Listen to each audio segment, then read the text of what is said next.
Mesdames et messieurs, bonsoir, bienvenue dans Samedi Sport. La semaine passée était mouvementée par les interclubs de la CAF. La RDC a connu 2 qualifications pour la phase de groupe, mais on va dire 3 parce que d'autres Congolais, voire même 4, se sont qualifiés, c'est qui va susciter de l'intérêt pour notre émission, pour notre République, bien sûr, parce que il y aura aussi d'autres Congolais qui vont briller ailleurs. Nous allons parler d'abord de qualification des clubs de la RDC. Mani Magnon qui a réussi à pénétrer la phase de groupe de la Coupe de la Confédération et la qualification surprise. Une première d'ailleurs pour la formation de Saint-Éloi Lupopo qui entre dans l'histoire du football congolais et africain avec cette qualification arrachée de la manière à la Lumpa au stade des Soweto en Afrique du Sud face à l'Orlando de Palouette. On va entrer dans le détail et même dans les délires de ces matchs tout au long de cette émission. Parlerons aussi de Jean-Florent Ibenge Kwangé qui ne cesse de parler et de faire parler de son nom au niveau du football africain avec cette qualification et une première pour Azam aussi dans la phase des groupes de la Coupe de la Confédération. Bien sûr, on va aussi épingler le petit parcours du début du joueur Jephté Kitambala qui est sous l'égide de Florent Ibenge. Pour en parler, Patrick Boeré revient ce soir. Bonsoir Patrick. Bonsoir Joyce Moukaya, bonsoir amis de Innov Télévision. Encore un réel plaisir, comme on a l'habitude depuis un certain moment de se retrouver pour pouvoir aborder différents sujets et entrer avec les sports en général, même si le football est un sport roi, domine toujours la scène. C'est un très très réel plaisir. Je pense que le sujet choisi aujourd'hui, c'est un très très bon sujet puisque comme vous le savez, le football congolais a été marqué que par les interclubs de la CAF avant le début du championnat national de la RDC.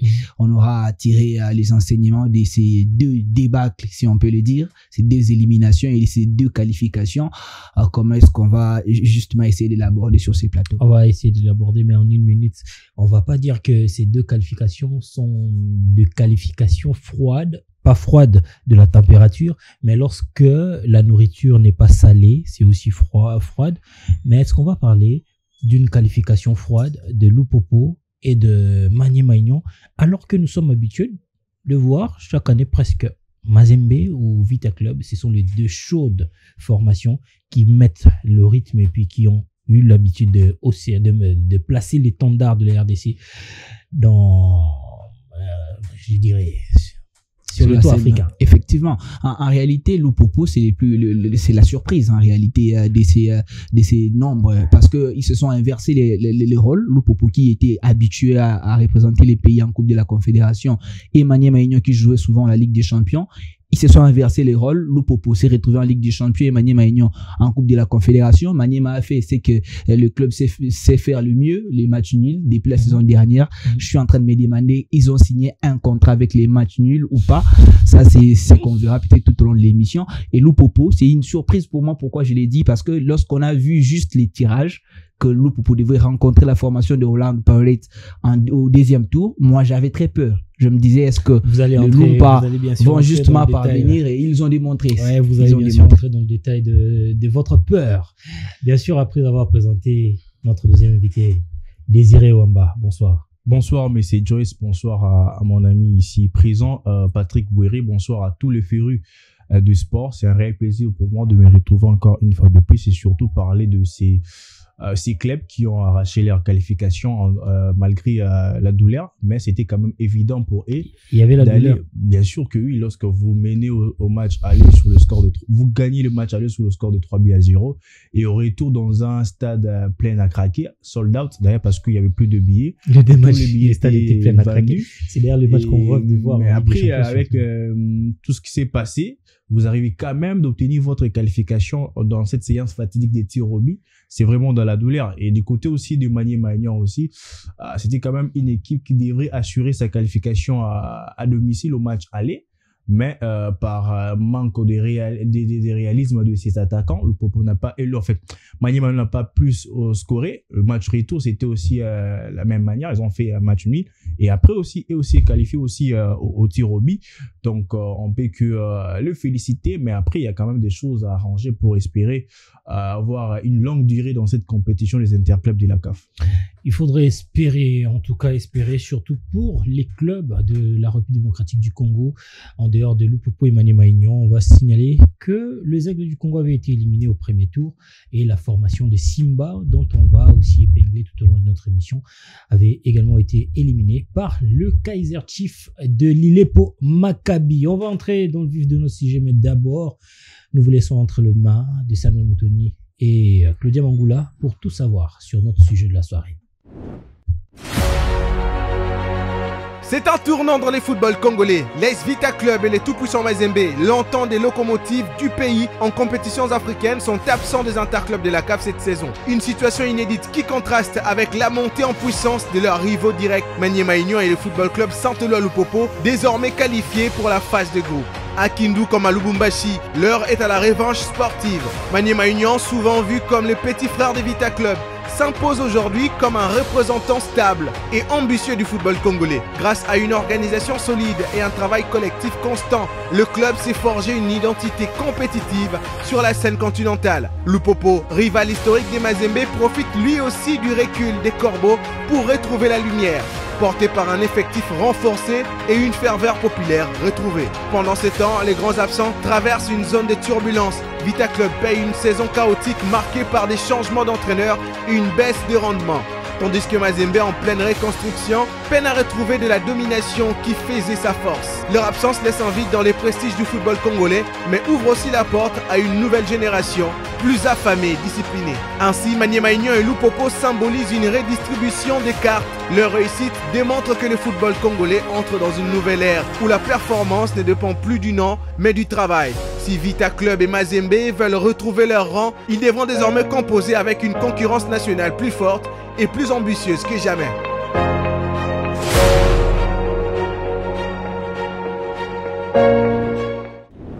De retour sur ces plateaux, on va aller dans le fond de notre sujet de la soirée, la qualification de nos deux représentants au niveau de la phase de groupe des interclubs de la CAF. Mais d'abord, Maniema Union. Maniema Union, vous avez signalé ici que Maniema avait des difficultés. La saison dernière, c'est avec beaucoup de difficultés qu'il s'est qualifié. C'était d'ailleurs une première expérience pour cette formation. Mais après avoir joué des formations comme Raja de Casablanca, comme Mamelodi Sundowns, la formation a eu de l'expérience. Pour lui, jouer la Coupe de la Confédération, c'est juste un moyen, hein, en tout cas parce qu'il ne se doutait pas du fait qu'il allait se qualifier dans la phase de groupe, mais à un moment, Maniema a inquiété. Oui, bien sûr, Maniema Union a douté. Oui, on peut relever les faits que ça, c'est les points noirs pour tous les clubs qui étaient engagés en coupe aux interclubs de la CAF. Ils n'ont pas joué des championnats. Ils ont commencé directement aux interclubs de la CAF. Ça, c'est un point très négatif puisque la majeure partie d'adversaires de la RDC, des clubs congolais, et ils jouaient déjà le championnat au niveau national. Quand on voit les cas de la formation des Maniema Union, c'était compliqué puisque les clubs sort d'une période de recrutement où on a mélangé les anciens et les nouveaux joueurs, puisqu'on doit se les rappeler par rapport à l'effectif de la saison passée. Maniema Union a libéré beaucoup de joueurs qui sont partis notamment du côté de l'Asie, si je ne me trompe pas, avec les Rachidi Moussinga. Vous avez également les départs des joueurs tels que les Jefté Kitambala, les Rodrigue Kitoa, et les joueurs qui est parti du côté des Rajad, les milieux défensifs là. Au niveau du Maroc, le Wydad Casablanca. Merci beaucoup pour le nom. Mais si on doit prendre les nouveaux joueurs qui sont arrivés, mélanger avec les anciens joueurs, il faut un temps. Et les temps, on doit les découvrir au niveau du championnat pour pouvoir créer une équipe capable de pouvoir rivaliser face aux adversaires. Mais Maniema Union n'a pas eu ces temps. Et ils ont il a malchance de pouvoir jouer directement une compétition continentale. Vous avez bien épinglé cette situation. Moi, je l'appelle l'inverse de la réalité, parce que la saison dernière, Maniema Union a fait douter Mamelodi Sundowns. On va se rappeler, Maniema Union a fait douter même la formation des Raja Casablanca. Mais si on doit comparer avec cette saison, Pamplemousse, qui justement, je n'ai rien contre ces clubs. Je sais qu'aujourd'hui, le football moderne a évolué. Il n'y a plus de petites équipes, mais sur le papier, on doit se les dire, sur le papier, Pamplemousse ne faisait pas les poids devant la formation de Maniema Union. Maniema Union qui a dominé les matchs ici à Kinshasa, ça aussi c'est un point positif, mais Maniema Union a rencontré des problèmes sur le plan de la finition. Et quand je parlais de préparer l'équipe avant de se lancer en compétition continentale, je voyais aussi ces problèmes, parce que le coach n'a pas eu le temps de pouvoir préparer Parlons de la finition, le départ de Jefté Kitambala, Rodri Kitoa, il y a Agé Bassiala qui est parti, Rodri Kitoa aussi, effectivement. Il y a Rodri Kitoa qui est parti, vous le savez, Rachidi Moussinga, c'est des gens qui créaient pour cette formation. Mais après, on a recruté des joueurs comme Chitenge Silva et d'autres qui sont venus. Un Burkinabé qui est là aussi. Apparemment, lorsque vous dites que ces problèmes de finition restent persistants, alors que Maniema Union a eu beaucoup de temps de préparation à Windhoek en Namibie. Et bien sûr, un match de préparation, c'est pas un match officiel. C'est pas un match, c'était plusieurs matchs. Je l'ai dit, non, je prends juste l'échantillon. Je dis un match de préparation n'est pas un match de championnat. Il y a une grosse différence. On peut justement on peut clabousser les yeux de gens au niveau de la préparation, et un match officiel, c'est autre chose. Parce que l'engagement qu'on y met au niveau de la préparation, c'est pas l'engagement qu'on va rencontrer en match officiel.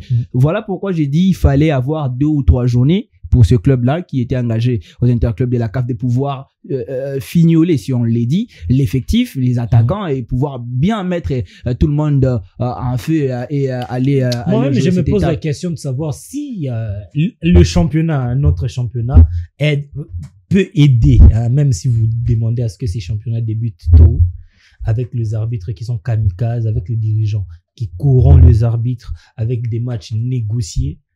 Mais moi, je me pose cette question, est-ce que ces championnats-là peut aider? On peut faire encore un match amical, parce qu'il n'y a pas d'intérêt, tout le monde joue.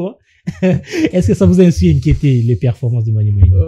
Oui, parce que même lors de la préparation, de la pré-saison, où Maniema Union a disputé de matchs amicaux ou un tournoi du côté de Eswatini, ils ont été éliminés. Parce qu'ils ont joué un match, ils ont perdu comme Star, je pense Star à Young Africa. Young Africa, oui. Young Africa, et puis contre Real, un truc, en fait, Royal, un truc pareil, Léopard, un truc pareil. Et Maniema Union a été éliminé pendant le tir au but. Ils n'ont même pas été 3e. Ça prouve à suffisance qu'il y avait encore des choses à arranger du côté des Maniema Union pour entamer cette compétition. Bon, lorsqu'on dit qu'il y a plus de 7 joueurs notables de l'équipe qui ont quitté l'équipe, lorsqu'il y a plus de 10 nouveaux venus de l'équipe, ça prouve à suffisance qu'il faut le temps pour pouvoir mettre ces joueurs ensemble et que le jeu puisse être vraiment bien. On sait tous que le coach Papi Kimou, c'est un coach qui aime beaucoup l'engagement et qui aime beaucoup le physique, les techniques. Donc, c'est ce qui fait que il faut vraiment du temps à cette équipe de livrer beaucoup de matchs amicaux pour être une meilleure équipe. Après, lorsque vous avez des joueurs comme Pati Ilunga, Zidane qui est à l'infirmerie, vous avez des joueurs comme Mwimba qui est à l'infirmerie, et vous avez des nouveaux joueurs comme Silva qui n'est pas vraiment utilisé par Papi Kimou. Je ne sais pas si le profil du joueur semble poser problème avec la philosophie des Papi Kimoto, parce que là, le buteur de cette équipe de Maniema Union sont les défenseurs. Ici, lors de match retour de 1 but partout qu'ils ont obtenu la qualification, c'est le défenseur Lupini qui a marqué le but. Lors de leur match retour au premier tour, c'était quasiment des défenseurs qui ont scoré, à l'instar d'Elite Ademani, à l'instar des Pindi Jansi. Donc, la ligne d'attaque de Maniema Union ne carbure pas vraiment. Bien qu'ils ont des attaquants très rapides comme Mbala, ainsi que l'autre là, il était aussi du côté de Chan. Son nom m'échappe. Moma, voilà. James Moma, qui sont très rapides, mais après, on a besoin d'un finisseur, un joueur capable comme Jefté Kitambala pour scorer. Mais Maniema Union aujourd'hui, bien qu'il y ait des avant-centres comme Balako, mais il faut plus utiliser aussi Silva Chitenge qui était tout fait tout flamme du côté des l'AC Rangers. C'est d'ailleurs ses performances qui ont fait en sorte que Papi Kimoto puisse le faire venir à l'équipe. Donc, il faut utiliser ces genres de gènes parce qu'il a encore l'envie, il a encore la détermination de prouver de quoi il est capable. Mais après, ça laisse quand même à désirer. C'est quand même une équipe aussi qui est déjà habituée dans cette compétition. C'est pour la 2e fois consécutive que Maniema Maignan arrive dans cette phase des groupes. Malheureusement, l'autre fois, c'était en Ligue des Champions. Maintenant, c'est la Coupe de la Confédération. Mais il fallait quand même le faire. De manière surprise, comme voilà, c'est le cas aussi avec la qualification. Parce que déjà, les tirs au but, c'est la chance est de 50-50. Donc, on pouvait que s'attendre soit à une défaite, soit à une qualification. Mais hélas, ils ont quand même de bons tireurs de pénaux comme Lita, comme le capitaine.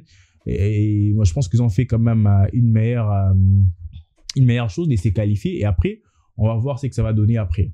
C'était compliqué pour Maniema Maignan, mais quand même face à Léopard, Royal Léopard de l'Eswatini, Maniema Maignan et son coach Papi Kimoto s'y sont qualifiés pour la phase de groupe. Ça sera sur le pas de Mutubile Santos, sur le pas de Florent Ibenge, que nous allons inscrire aussi le nom de Papi Kimoto parmi les entraîneurs qui ont qualifié à plusieurs reprises une formation dans une phase de groupe de interclubs de la CAF. Mais il fallait également signaler le 7 départ chez Maniema Maignan.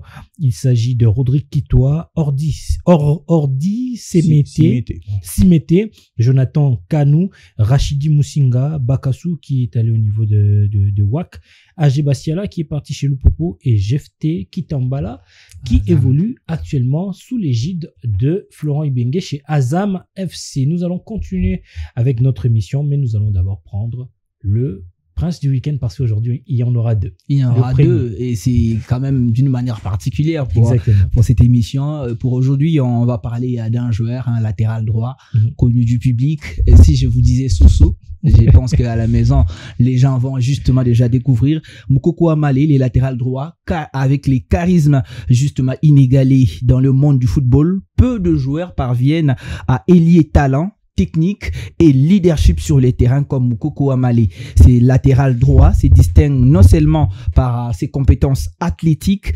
exceptionnelles, mais aussi par sa personnalité charismatique qui influe une énergie positive au sein de l'équipe. Moukoko Amalé est connu pour sa vitesse, sa fulgurance et sa capacité à anticiper les mouvements des adversaires. Son fort caractère lui permet d'intervenir avec précision, que ce soit pour défendre ou pour soutenir l'attaque. Sa technique impeccable et son sens du positionnement font de lui un pilier défensif capable de neutraliser les attaquants les plus redoutables. Et alors tout ça a fait de lui un leader naturel à son poste et même pour son équipe. Un leader naturel puisque oui, avant de pouvoir épingler ce que nous avions retenu pour lui, je vous cite un match à référence et d'ailleurs ça ne date pas, c'est justement cette rencontre de Ligue des Champions face à la formation d'Orlando Pirates, un geste qui est resté légendaire en Afrique du Sud. On ne parle que de ça et même les journalistes s'en ont approprié aujourd'hui. Moukoko Amalé. C'est quel geste déjà? C'est Moukoko Amalé. Aujourd'hui, c'est justement ce geste qui fait parler, ce geste qui fait le buzz, c'est ça. qui justement a fait parler en Afrique du Sud et tout le monde ne fait parler que de Moukoko Amalé. C'était dans un moment où la formation de Lupopo était en difficulté, en grande souffrance sur le plan psychologique et Moukoko Amalé est sorti de nulle part justement pour dire aux Sud-Africains que sur la pelouse, il n'y avait pas que le Sud-Africain, il y avait aussi les Congolais. Je disais, au-delà de ses performances sur les terrains, Moukoko Amalé se démarque par son rôle motivateur. Quand je parle des rôles motivateurs, il faudra demander à tous ceux qui ont joué avec Moukoko Amalé dans les vestiaires. C'est justement le seul joueur qui donne le sourire à tout le monde, qui galvanise son équipe avant les matchs.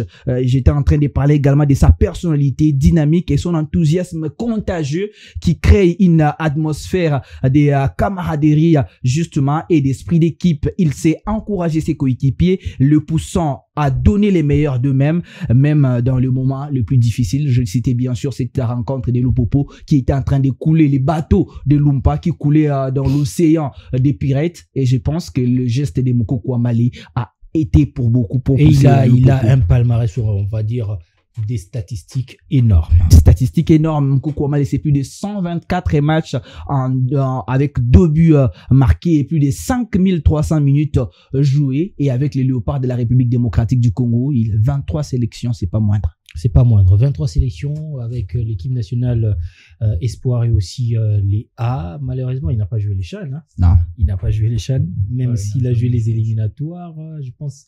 À l'époque de... Bon, ça, c'était à l'époque où il devait sortir pour aller jouer avec Difael Jodida. Ah ouais, c'est pour ça qu'il n'a pas joué avec les Léopards. En tout cas, cette fois-ci, ça sera...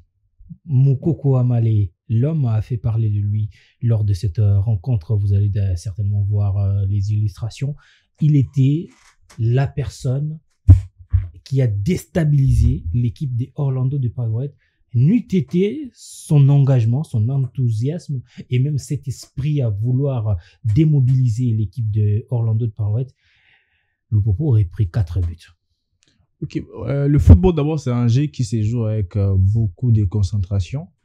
Lorsque vous arrivez à déconcentrer l'équipe adverse, ça fait aussi partie des jeux parce que le provocation, savoir gérer une rencontre à haute intensité, savoir aussi comment motiver les autres, ça fait partie des atouts d'un athlète sur le terrain.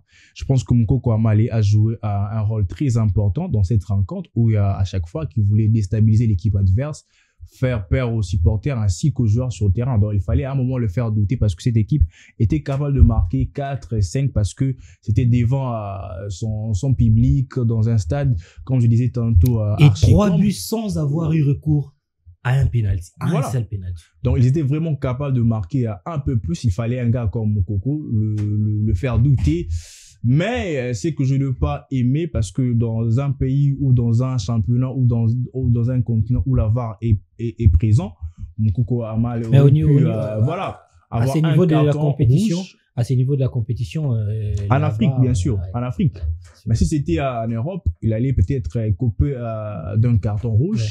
Donc c'est qu'il faut peut-être revoir de son côté. Mais après le match c'est sans reproche. D'ailleurs c'est un des latérales qui a cette capacité-là de se projeter vers l'avant, de défendre avec rigueur et surtout avec agressivité positive. Donc, dans le duel, Mukoko Amale nous a fait sortir des matchs références avec l'équipe nationale lorsqu'il était du côté des DSMP, même lorsqu'il était du côté des Aigles du Congo. C'est quand même un joueur qui joue avec son âme, son cœur et avec la volonté de gagner. Donc, chez lui, vraiment, ce qui passe avant, c'est la victoire, c'est de gagner un match. Donc, on le voit déjà dans les images qu'il était vraiment déterminé de sortir avec une qualification en la vie. D'ailleurs, sa manière de plaire, ça prouvait à suffisance que c'était un joueur qui voulait vraiment jouer une qualification avec Saint-Ola Lupo. Parce que beaucoup déjà disaient que c'était déjà un finito parce que faire un retour au pays après avoir tenté la chance du côté deux fois Maroc, au niveau du Maroc, voilà, c'était déjà un joueur finito déjà, alors qu'il y avait aussi Issama Mpeko dans l'équipe, pratiquement les deux joueurs qui jouent au même poste. Donc heureusement que Guy Boukassa était aussi intelligent de placer l'autre à droite, peut-être à son esprit il fallait remplacer Mukoko à la seconde période et puis son attitude, puisque ça déstabilisait l'adversaire, ça lui a permis de rester. Souvent, les joueurs qui sont meilleurs dans le match ratent souvent le penalty. Il fallait aussi faire entrer des joueurs qui étaient capables de pouvoir transformer le penalty en but. Moi, je pense que Mukoko a fait un excellent match. Déjà, en enlevant seulement le grimace, tout ce qui est, mais dans le match aussi, il a bien stoppé les assauts adverses et surtout dans son couloir. Ils n'ont pas pu vraiment respirer. Donc, il y a beaucoup à dire sur ces joueurs qui forge aujourd'hui sa mentalité et sur ces genres de joueurs sont aussi importants dans le vestiaire. Mettre une bonne ambiance, encourager les autres, ça renforcer la fraternité au sein d'une équipe, c'est vraiment quelque chose de très important. Et même Orlando de Pirates, parmi ces 3 buts, il n'y a pas eu un but qui tire son origine du côté de Mukoko Amale. Évidemment. Ils ont eu peur peut-être. D'ailleurs, le premier but qui a occasionné ce que Mukoko a fait au joueur-là, c'était une faute, mais l'arbitre a fermé ses yeux et puis voilà. Ouais, c'était vraiment une provocation parce que même les images en ralenti, on pouvait très bien voir clairement que Mukoko avait provoqué et puis lorsque l'autre a réagi, l'arbitre a donné un carton. Et puis, on dirait il a donné à la mauvaise personne le carton. On va rester. Mais il y a beaucoup d'exemples. Moi, je pense que pour pouvoir définir Mukoko Amale, il y a des joueurs qui jouent parce qu'ils veulent jouer le football, mais il y a des joueurs qui jouent parce qu'ils sont passionnés de football. Et moi, je pense que l'exemple de Mukoko Amale, c'est un joueur qui aime ce qu'il fait. il aime le football. Il est vraiment passionné de ces sports. On l'a vu, il y a deux gestes. Un joueur qui, justement, faisait peur à l'équipe adverse et un joueur qui a pleuré en larmes parce qu'il sait que la mission que Lupopo avait, c'est qualifié. Il a tout fait. C'est quand même $100 000 de Oui, prix. bien sûr, il a fait. Oh, Moi, oui. je prends juste ces quelques paroles de son ancien entraîneur avec les Aigles du Congo, Luc Emaël, qui dit « Je les connais très bien, je l'ai entraîné au FC les Aigles du Congo il y a 2 saisons. C'est un dur à cuire. » Quand déjà un entraîneur comme Luc Emaël dit que c'est un joueur qui est un dur à cuire, on les voit sur les terrains. Et sur les terrains, on peut parfois les croire un peu comme un fou. C'est Luc Emaël qui l'a dit. Quand il joue, en réalité, il ne calcule pas son énergie. Il ne calcule pas, il fait des efforts énormes. Il peut partir pour appuyer les attaques et revenir. Et quand il revient, c'est d'ailleurs la marque des fabriques qu'il a fait au niveau du dernier club Motema Pembe avec la fameuse Ebele Laté. Je parle sous réserve justement de ceux qui connaissent les championnats de la RDC. Quand il va, il fait un centre, que ça tient ou pas, il rentre directement de sitôt. Et cette énergie-là, c'est en réalité moi ce qui m'attire auprès des j'aimerais que à vous Mali. placiez parce qu'il n'y a pas assez de temps pour les nombreux des axes que nous devons aborder sur ces matchs. 3-0 ici à Lubumbashi et 3-0 à Soweto. On a tous vu le stade Kibasa Maliba de la commune de Kenya a été rempli comme un œuf par le supporter de Lupopo. Et au match retour, le stade de Soweto ici était rempli par le supporter de Orlando de Pirates. Mais comme on dit toujours, la rivalité ne manque pas. 3-0 ici, 3-0 au match retour. Il fallait le faire. Abdeslam Ouadou a prouvé qu'il connaissait mieux Lupopo. Oui, bien sûr, ils connaissaient Lupopo, mais en réalité, ils ont été éliminés. Mais moi, je me suis toujours posé la question de savoir qu'est-ce qui fait en sorte qu'en Afrique, les clubs qui jouent à domicile soient les clubs les plus forts.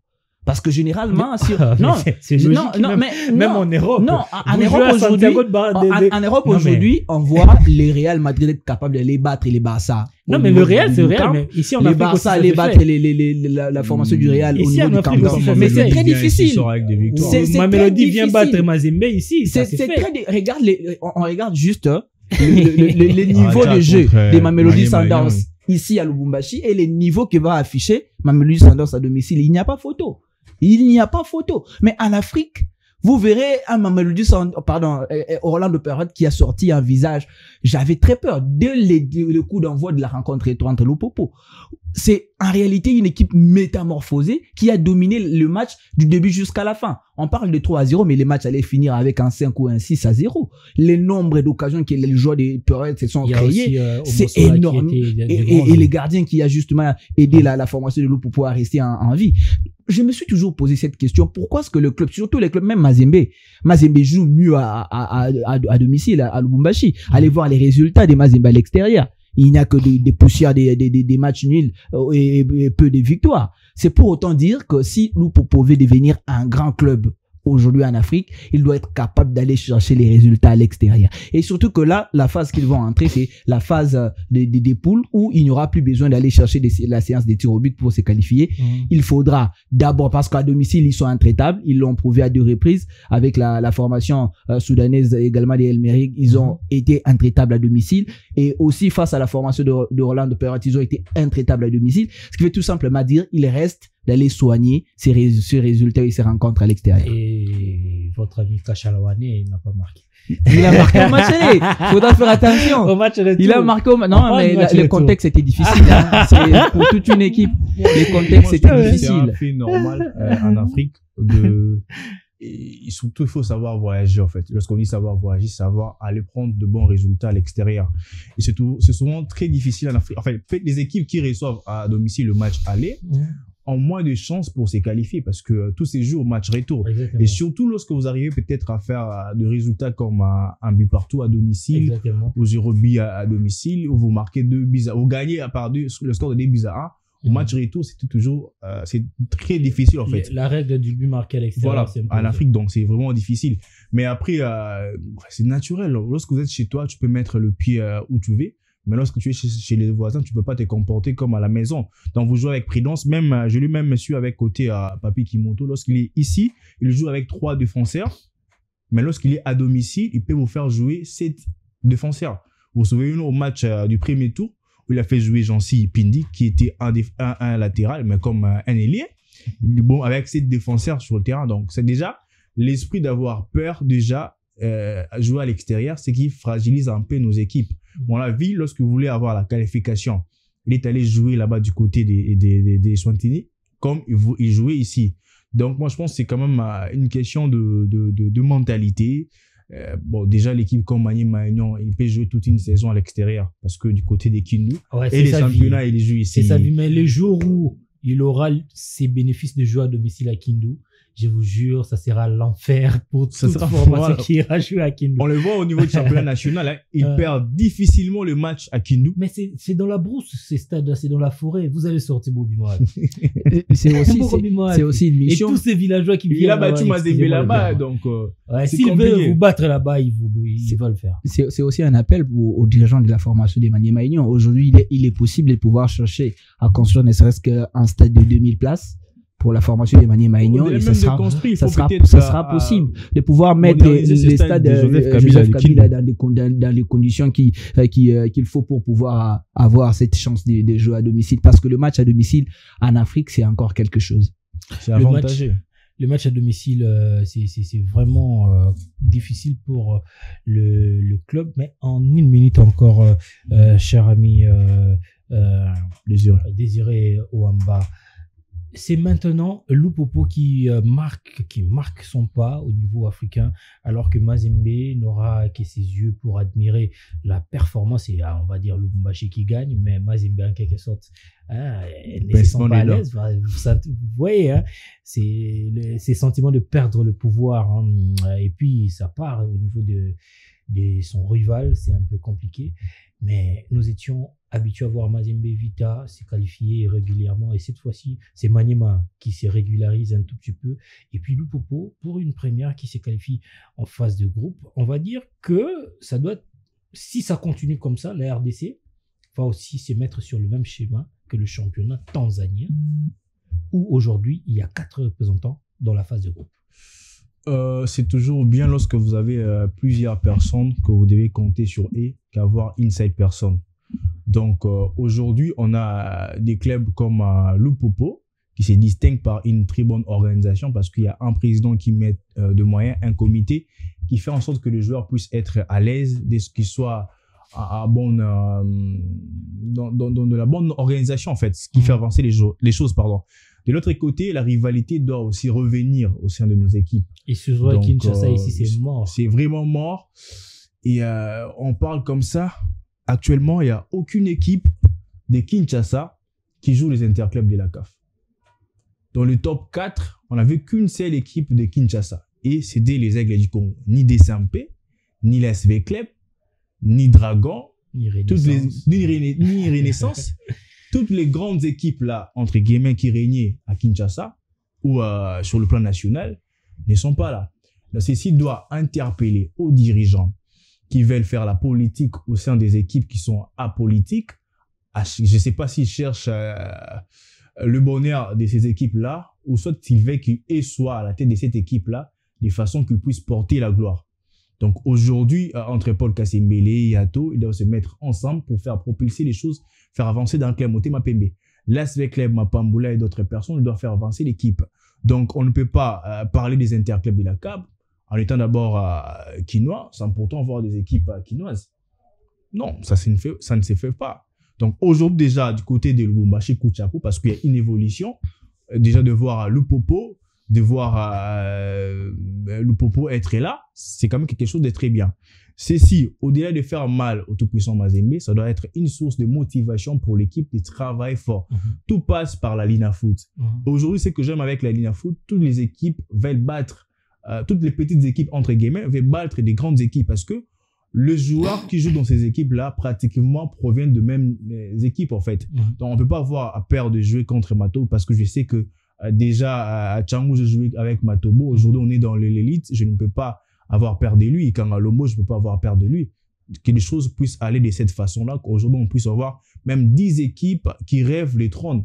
C'est quand même quelque chose de très bien. Que les équipes qui est en train dilapider, de distribuer des points. En tout cas, je pense que vous avez raison sur ce point-là. Il faudrait aussi que la Linafoot respecte les ambitions de chaque club.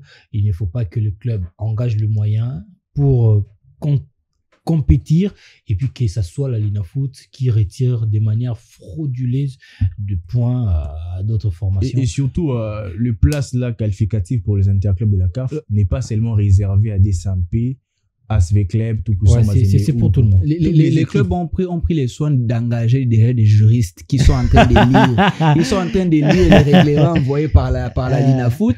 Et à la fin, parce qu'on sait qu'à la fin, ça sera vraiment comptabilisé. Hein. Vous avez les aigles qui engagent Belge Total comme secrétaire général, c'est pas pour rien. C'est pas pour rien, parce qu'on sait que Mazembe là-bas a un chevronné. Ah ouais, à Lupopo, on prend Jean-Luc Apinde qui est, je ne sais pas si c'est vraiment un loup ou pas, mais c'est quelqu'un qui a des acquaintances avec le gens de Mazembe.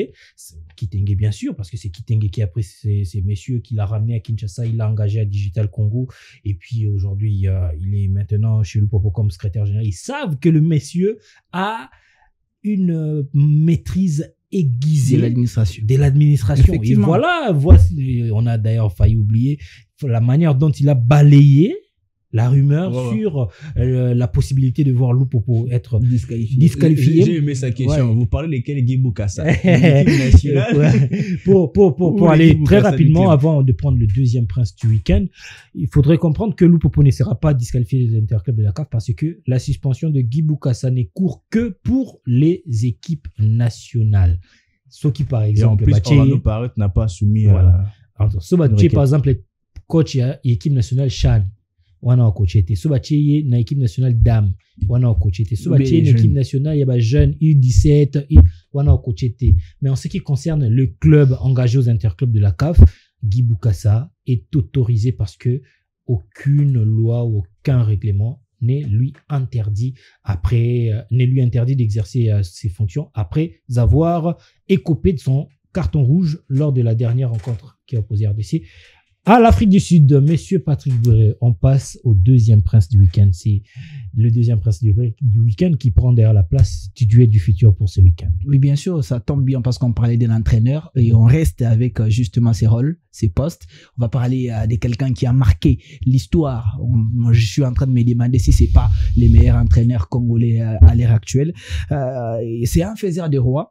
Le deuxième prince du week-end, les princes du week-end qui s'est défini parfaitement comme un faiseur de roi. Quoi de plus mieux qu'un technicien capable de transformer une petite équipe en un véritable géant du football. Et cet homme, c'est rien d'autre que Jean-Florent Ibenge Ikwangi, l'ancien entraîneur de l'AS Vita Club. On parle ici d'un entraîneur qui a marqué son époque grâce à son caractère, son adaptabilité, ses compétences en communication, mais aussi et surtout ses capacités tactiques dignes d'un entraîneur moderne. Tout ce que Jean-Florent Ibenge Ikwangi touche devient dès lors. Oh là là. Tout ce qui touche. Est-ce que vous pouvez approfondir? Oui, bien sûr. Il a propulsé la formation de l'AS Vita Club d'un statut des clubs connus génériques. Je parle sous réserve des justement mon confrère en face, avec le qui était habitué avec la fameuse phrase générique à celui des finalistes de la Ligue des Champions de la CAF en 2014 et des finalistes de la Coupe de la Confédération en 2018. Alors que l'on pensait que ses compétences étaient limitées justement sur le plan national, Jean-Florent Ibenge Ikwangi a mis tout le monde d'accord justement tout d'abord avec la formation de la Renaissance des Berkane du Maroc, champion avec cette formation en Coupe de la Confédération notamment, et il a aussi remporté la Coupe du Trône avec la même formation des Renaissances des Berkane. Dans un club, dans un Soudan déchiré par la guerre, Jean-Florent Ibenge Ikwangi a réussi à métamorphoser la formation de Al Hilal Omdurman du Soudan jusqu'à aller défier des clubs tels que Al Ali. Ibenge a battu la formation de Al Ali de l'Égypte, et ça c'est des performances incroyables. Pas seulement Al Ali, les Mazembe aussi sont effectivement passés. Donc c'est des performances incroyables pour un technicien, un tacticien congolais. Il pose ensuite ses valises en Tanzanie cette saison où il a signé avec la formation des Azam FC. À son arrivée, un défi majeur l'attend. Et quel défi? Se qualifier la formation des Azam pour la toute première fois en phase des groupes de la Coupe de la Confédération. Et il a réussi avec brio, une mission réussie avec justement cette victoire 7-0 devant la formation des KM à domicile pour pouvoir confirmer cette qualification à l'étape des phases des groupes de la Coupe de la Confédération de la CAF. Quand je disais que tout ce qu'il touche devient dès lors V-Club, Azam FC, Renaissance de Berkane, Al Hilal Omdurman, si on doit continuer à comptabiliser, là où il est passé, il a toujours laissé des performances. Alors, concernant son parcours, est-ce que Ibenge a laissé aussi ses empreintes? Oui, à l'équipe nationale, Jean-Florent Ibenge Ikwangé a laissé des empreintes indélébiles avec les Léopards de la République démocratique du Congo. Commence avec les Léopards Chan, où il a remporté la compétition en 2016 avec une génération presque méconnue du grand public. Je vais vous citer Meshak Elia, les Mika Miché. Il a pris cette génération, il a complètement changé et aujourd'hui on est heureux d'avoir un Meshak Elia qui joue avec les Léopards Senior A, et il a aussi réussi avec les Léopards A parce qu'il a ramené la République démocratique du Congo jusqu'à la 3e place lors de la CAN 2015. C'était au niveau de la Guinée équatoriale où la République démocratique du Congo a eu des médailles de bronze. La RDC a bénéficié même d'ailleurs de ses statuts jusqu'à devenir 3e au niveau du classement africain. C'est quand même énorme pour la République démocratique. Alors on va dire que le public congolais a eu raison de croire en cet homme. Oui, le public congolais a eu raison de croire à Jean-Florent Ibenge Ikwangé parce qu'il a des statistiques énormissimes. On va dire plus de 347 matchs joués avec un taux de victoire à des 62% contre 21% des matchs nuls et rien que 16% des défaites. C'est énorme. Et il a comme adversaire préféré, ça, je l'ai dit, hein, excusez-moi les supporters du Daring Club Motema Pembe, je l'ai dit parce que c'est la réalité, c'est ce que moi j'ai retrouvé en tant que statistique. Et 22 matchs, 13 victoires avec la formation du Daring Club Motema Pembe, et son deuxième adversaire préféré c'est les CS Don Bosco, les petits frères du tout-puissant Mazembe Anglebert. À tout moment qu'on envoie les petits frères, il est là pour taper. En 14 matchs, 11 victoires devant la formation du CS Don Bosco, et en revanche, ses pires adversaires, là aussi il y a un club congolais, je vais le dire quand même, c'est la formation du tout-puissant Mazembe Anglebert. En 8 matchs joués, il n'a eu 8 défaites jouées devant la formation du tout-puissant Mazembe Anglebert. 8 matchs joués devant Al Ahly de l'Égypte, il a eu 5 défaites, et en tant que nation, il a coaché la République démocratique du Congo. Son pire adversaire, c'est le Cameroun, parce qu'en 6 matchs joués, c'est 4 défaites avec les Léopards de la RDC. 4 défaites avec les Léopards de la RDC. C'était Jean-Florent Ibenge, le deuxième prince de notre week-end. Il fallait parler de cet homme parce que il a réussi à débloquer un autre niveau, au niveau continental. Tout ce qu'il touche devient dès lors, comme l'a dit Patrick Bouéré, oui, il a réussi à transformer Azam FC en dès lors. Parce qu'aujourd'hui, cette formation va jouer la phase des groupes et c'est une manière de faire rêver cette formation. Bien évidemment, s'il faut décrire la personne de Jean-Florent Ibenge, je choisirais 5 mots pour les décrire, entre autres stratège. Donc c'est quand même un entraîneur qui, on sait tous que c'est un planificateur. Il fait jouer le joueur selon le rencontre avec, on peut tout beau dire, oh, Jean-Florent Ibenge joue 3 avec de casseurs, 3 avec de milieu de terrain récupérateurs, mais après ça rentre dans sa philosophie de chercher des bons résultats. Il est aussi rigoureux, c'est quand même un entraîneur réputé pour sa discipline, rigueur qu'il est en train de mettre partout où il est en train de passer.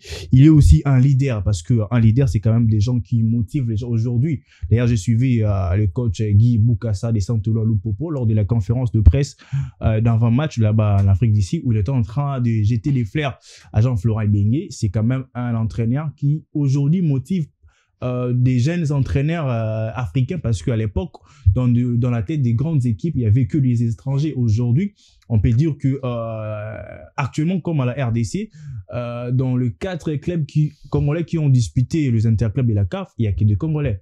Du côté des Aigles du Congo, on a Papi Stopira. Du côté des Santoula, on a Guy Boukassa. Du côté des Simba, on a Daouda Lupemba, qui est d'ailleurs issu à faire jouer pour la 3e fois une équipe de la Dina Foot et les interclubs de la CAF. On se souvient de l'Espagne Maignan avec OCUFC Renaissance du Congo. Et aujourd'hui avec les Simba Et il y a aussi, je pense que je vais tout citer, Renaissance. Donc, c'est quand même un leader qui inspire aujourd'hui de jeunes entraîneurs de persévérer, de savoir on peut venir de la RDC aussi, faire de merveilles aussi. Même s'il a eu ses formations ailleurs, c'est quand même quelque chose d'être bien. Au-delà aussi d'être un leader, c'est aussi un pédagogue. Aujourd'hui, pédagogue ou un formateur, aujourd'hui, il enseigne le G grâce à Jean-Florent Ibenge. On connaît des joueurs tels que Fiston